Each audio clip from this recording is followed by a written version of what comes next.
Төртүнчүнү төлөгөн келин кыздарыбызга, урматтуу келин кыздарыбызга 100 000 сомдон берилет. Бешинчини төлөгөндөргө 600 000 сомдон берилет. Так. Жетинчини төлөгөн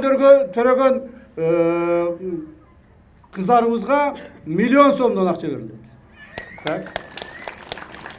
8'di, 9'du төлөгөн келин кыздарыбызга 1,5 миллион сомдон акча берилет. Ал эми 10'du төлөгөнгө 2 миллион акча берилет. Мына ошон үчүн бул эмне үчүн муну жасап атабыз биз? Бул биздин акчабыз ашып ташып кетип аткандан жасаган жокпуз. Бул биздин мындай орусча айтканда вынужденная мера. Ушу балдарыбызды, келиндерибизге аз болсо дагы жардам берели. Мына келиндерибиз айтып атпайбы? Макул биз төрөйт элек, бирок бала чаканы бага албай калып атабыз.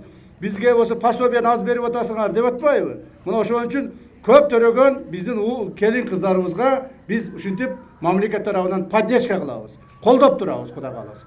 Так. Анан сырткары муну эми бүт республика боюнча эле жасалат экен деп ойлобогула. Бул баягы деңиз деңгээлинен 1000 метр бийиктикте жашаган жерлерде төрөгөн келиндерге берилет, кыздарга берилет.